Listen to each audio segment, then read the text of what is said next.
માલધારી સમાજે રાજ્ય સરકાર સામે બાયો ચડાવી છે। માલધારી સમાજે સરકાર સામે આંદોલન કરવાની ચીમકી ઉચ્ચારી છે। પશુપાલન બચાવ સમિતિના પ્રમુખ નાગજી દેસાઈએ જણાવ્યું હતું કે ગુજરાત સરકારની બેધારી નીતિ સમગ્ર પશુપાલકો જાણી ગયા છે।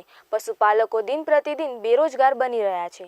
અઢળક ગાયો મોતને ભેટી રહી છે, ત્યારે માલધારી સમાજ દ્વારા આગામી સમયમાં આંદોલન કરવામાં આવશે। ગુજરાતના મુખ્યમંત્રીશ્રીને રજૂઆત કરવામાં આવી છે કે પશુપાલકો માટેની બેધારીની તારીખ તમારી ખુલ્લી પડી ગઈ છે।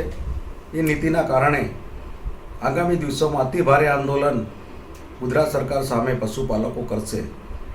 ટેક્સ બિલ, લાઇટ બિલના આધારે પોતાના ઘરમાં જે પણ વ્યવસાય કરવો એ કરી શકે ધંધાની રીતે, અને એ માત્ર દૂધવાળાને જ દસ્તાવેજ બતાવવાનો અને બીજા વેપારી વર્ગ માટે ટેક્સ બિલ, લાઇટ બિલ માન્ય, પશુનું લાયસન્સ ના આપવું, ડબ્બાની અંદર અઢળક ગાયો મોતને ભેટી છે।